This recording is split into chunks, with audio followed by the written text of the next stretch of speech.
Hi hello welcome to my channel Chetana Avinash. So annual day ಇತ್ತು ಸ್ಕೂಲಲ್ಲಿ, so ಹಾಗಾಗಿ ನಾನು ಸ್ವಲ್ಪ ಬ್ಯುಸಿ ಆಗಿದ್ದೆ. ಅದೆಲ್ಲ ಮುಗೀತು. ಬಟ್ ಆ್ಯನಿವಲ್ ಡೇಗೆ ಹೇಗೆ ರೆಡಿ ಆಗಿದ್ದೆ ಅಂತ ಅಂದ್ಬಿಟ್ಟು, ನಾನು ಯಾವ ಸ್ಯಾರಿ ವೇರ್ ಮಾಡಿದ್ದೆ ಅಂತ ಅಂದ್ಬಿಟ್ಟು ಅಟ್ಯಾಚ್ ಮಾಡ್ತೀನಿ ಈ ಫೋಟೋನ. ನೀವು ನೋಡ್ಬೋದು. ಯಾಕೆ ನಾನು ವೀಡಿಯೋ ಮಾಡೋಕ್ಕಾಗಲಿಲ್ಲ ಅಂತಂದರೆ, ನನಗೆ ಇದು ಹೊಸದಾಗಿರೋದ್ರಿಂದ ಆ ವಿಡಿಯೋ ಮಾಡೋದಾಗಲಿ ಅಥವಾ ಪ್ರತಿ ಮೂಮೆಂಟ್ನ ಕ್ಯಾಪ್ಚರ್ ಮಾಡೋದಾಗಲಿ ಸ್ವಲ್ಪ ಡಿಫಿಕಲ್ಟ್ ಆಗ್ತಾಯಿದೆ. ಮೇ ಬಿ ಹೋಗ್ತಾ ಹೋಗ್ತಾ ಕಲಿಬೋದು. ಹಸ್ಬೆಂಡ್ ಕೂಡ ಹೇಳಿದ್ರು ಅದೆಲ್ಲ ಒಂದು ಪ್ಯಾಷನ್ ಇರಬೇಕು ಅಂತ ಹೇಳಿದ್ರು. ಬಟ್ ಪ್ಯಾಷನ್ ಇದೆ, ಬಟ್ ನನಗೆ ಆ ಟೈಮ್ಗೆ ನಾವು ಸ್ಕೂಲ್ಗೆ ಹೋಗಬೇಕಾಗಿರುತ್ತೆ. ಅಟ್ ಎ ಟೈಮ್ ನಾವು ಫಂಕ್ಷನ್ ಏನಿಲ್ಲ 6 o'clock ಈವ್ನಿಂಗ್ ಅಂತಂದ್ರೂ ನಾವು 3 o'clock ಹೋಗಬೇಕಾಗಿರುತ್ತೆ. ಟೀಚರ್ಸು ಮಕ್ಕಳು ನೋಡ್ಕೋಬೇಕಾಗಿರುತ್ತೆ, ಮಕ್ಕಳು ಯಾರು ಬಂದರು ಏನು, ಆ್ಯಂಡ್ ದೆನ್ ಅವ್ರು ಕಳಿಸೋ ಬ್ಯುಸಿಲಿರ್ತೀವಿ. ಹಾಗಾಗಿ ನಾನು ಹೇಗೆ ರೆಡಿಯಾಗಿದ್ದೆ ಅಂತ ಅಂದ್ಬಿಟ್ಟು ವಿಡಿಯೋ ಮಾಡೋಕ್ಕಾಗಲಿಲ್ಲ. So sorry for that. Sorry ಯಾಕೆ ಕೇಳ್ತಾ ಇದ್ದೀನಿ ಅಂತಂದರೆ, ಲೈಕ್ ನಾನು ವಿಡಿಯೋ ಮಾಡಬೇಕು ಅಂತ ಅಂದ್ಕೊಂಡಿದ್ದೆ, ಬಟ್ ಅದನ್ನು ಅಪ್ಲೋಡ್ ಮಾಡಬೇಕು ಅಂತಲೂ ಅಂದ್ಕೊಂಡಿದ್ದೆ. ಬಟ್ ರೆಡಿ ಆಗೋ ಅರ್ಜೆಂಟಲ್ಲಿ ನಾನು ರೆಡಿಯಾಗಿ ನನ್ನ ಫ್ರೆಂಡ್ಸ್ನೂ ರೆಡಿ ಮಾಡಿ, ಅವರು ಫ್ರೆಷರ್ಸ್ ಆಗಿರೋದ್ರಿಂದ ಅವರಿಗೆ ಸ್ವಲ್ಪ ನಾನು ಹೆಲ್ಪ್ ಮಾಡಿ ಎಲ್ಲ ಮಾಡೋ ಅಷ್ಟರಲ್ಲಿ ಕ್ವೈಟ್ ಲೇಟಾಗಿ ಹೋದೆ ಅಂತಲೇ ಹೇಳ್ಬೋದು ಅವತ್ತಿನ ನನ್ನ ಆ್ಯನಿವಲ್ ಡೇ ದಿವಸ. But it's okay. ಆ ಮೂಮೆಂಟು ಅದೆಲ್ಲ ತುಂಬಾ ಖುಷಿ ಕೊಡ್ತು. ನಾನು ವರ್ಕಿಗೆ ಸೇರಿ ಆಲ್ಮೋಸ್ಟ್ 4th year ಇದು. ಆ ಮೂಮೆಂಟ್ಸ್ ಏನಿರುತ್ತೆ ಅದೆಲ್ಲ ನನಗೆ ತುಂಬಾ ಲೈಕ್ ಒಂದೊಂದು ಮೂಮೆಂಟ್ ಕೂಡ ತುಂಬ ಖುಷಿ ಆಯಿತು. ಅದನ್ನು ನಾನು ನಿಮ್ಮ ಜೊತೆ ಒಂದು ಸ್ವಲ್ಪ ಆ್ಯಡ್ ಮಾಡ್ತೀನಿ. ಬಿಕಾಸ್ ಸ್ಕೂಲ್ ರೂಲ್ಸ್ ಇರೋದ್ರಿಂದ ಯಾರ ಹತ್ರನೂ ಅಂದರೆ ಲೈಕ್ ಸ್ಕೂಲಿಂದ ಏನೂ ನಾವು ಮಾಡೋ ಹಾಗಿಲ್ಲ. ಅಂದರೆ ಸ್ಕೂಲ್ ಒಳಗಿಂದಾಗಲಿ ಅಥವಾ ಏನೋ ಎಲ್ಲ ಪ್ರೈವೇಟ್ ಸ್ಕೂಲಲ್ಲೂ ಅಷ್ಟೇ ಅದೇ ರೂಲ್ಸ್ ಇರುತ್ತೆ. ಬಟ್ ಕ್ವಿಟ್ ಅಂದರೆ ಸ್ವಲ್ಪ ಗ್ಲಿಮ್ಸ್ ಅಂತ ಏನು ಹೇಳ್ತೀವಿ ಅದನ್ನು ನಾನು ಹ್ಯಾಂಡ್ ಮಾಡಿರ್ತೀನಿ. ನೀವು ಕಮೆಂಟ್ ಮಾಡಿ ನಮ್ಮ ಆ್ಯನಿವಲ್ ಡೇ ನಾವು ಹೇಗೆ ಮಾಡಿದ್ವಿ ಅಂತ ಅಂದ್ಬಿಟ್ಟು.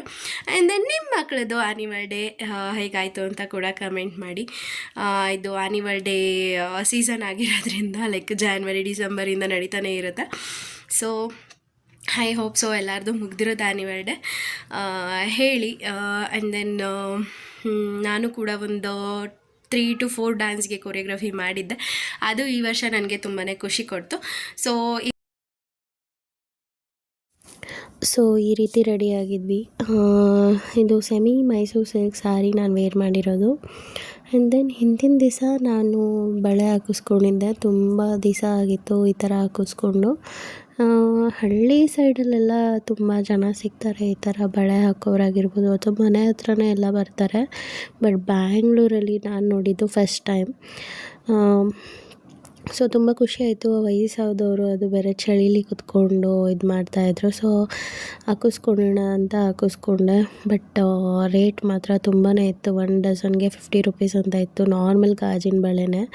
ಆ್ಯಂಡ್ ದೆನ್ ಅದೇ ಬಳೆ ಸೇಮ್ ಬಳೆ ನಾನು ಸ್ಟೋರಲ್ಲಿ ಕೇಳಿದಾಗ it's 25 rupees worth. And then okay fine, ಪರವಾಗಿಲ್ಲ, ವಯಸ್ಸಾದವ್ರಿಗೆ ತಾನೇ ಕೊಟ್ವಿ ಅಂತ ಅಂದ್ಬಿಟ್ಟು ಸುಮ್ಮನೆ ಆದೆ. ನಾನು ಕೂಡ ಏನೂ ಬಾರ್ಗೇನ್ ಮಾಡಲಿಲ್ಲ. ಅಜ್ಜಿ ಎಷ್ಟು ಕೇಳಿದ್ರು ಅಷ್ಟು ಕೊಟ್ಬಿಟ್ಟು ಬಂದೆ. 2 ಡಜನ್ ಏನೋ ನಾನು ತೊಗೊಂಡಿದ್ದು. 1 ಹ್ಯಾಂಡಿಗೆ 1 ಡಜನ್ ಆ್ಯಂಡ್ ಇನ್ನೊಂದು ಹ್ಯಾಂಡಿಗೆ ಇನ್ನೊಂದು ಡಜನ್ ಹಾಕಿಸ್ಕೊಂಡಿದ್ದೆ. ಸೊ ನಾನು ಒಂದೇ ಸತಿ ಹೇಳಿದ ತಕ್ಷಣ ಹಾಕ್ಸಿದ್ರು ಪಾಪ ನಮ್ಮ ಮನೆಯವರು ನಿಲ್ಲಿಸಿ. ನಾನು ಮುಂದೆ ಹೋಗ್ಬಿಟ್ಟಿದ್ವಿ. ಆ್ಯಂಡ್ ದೆನ್ ಆಮೇಲೆ ಅಜ್ಜಿ ನೋಡಿಬಿಟ್ಟು ಮತ್ತೆ ರಿಟರ್ನ್ ಬಂದುಬಿಟ್ಟು ಹಾಕಿಸ್ಕೊಂಡು ಆ್ಯಂಡ್ ದೆನ್ ನಾಳೆ ಆ್ಯನಿವಲ್ ಡೇಗೆ ರೆಡಿ ಆಗಿದ್ದಿದ್ದು. ಇದು ನೆಕ್ಸ್ಟ್ ಆ್ಯನಿವಲ್ ಡೇ ನೆಕ್ಸ್ಟ್ ಡೇದು ವ್ಲಾಗ್. ಎಲ್ಲ ಕ್ಲೀನ್ ಮಾಡಿಬಿಟ್ಟು ಆ್ಯಂಡ್ ದೆನ್ ಎಲ್ಲ ನೀಟಾಗಿ ಜೋಡಿಸ್ಕೊಂಡಿದ್ದೀನಿ. ಬಿಕಾಸ್ ನನಗೆ ಸಂಡೇ ರಜೆ ಇರಲಿಲ್ಲ ಅಲ್ವಾ, ಸೊ ಹಂಗಾಗಿ ಮಂಡೇ ಎಲ್ಲ ನಾನು ಕ್ಲೀನ್ ಮಾಡಿಬಿಟ್ಟು ಜೋಡಿಸ್ಕೊಂಡಿದ್ದು.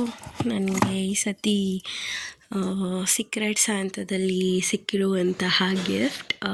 ನಾನು ಪ್ಯಾಷನ್ ಅಬೌಟ್ ಗ್ಲಾಸಸ್ ಅಂತಲೇ ಹೇಳ್ಬೋದು.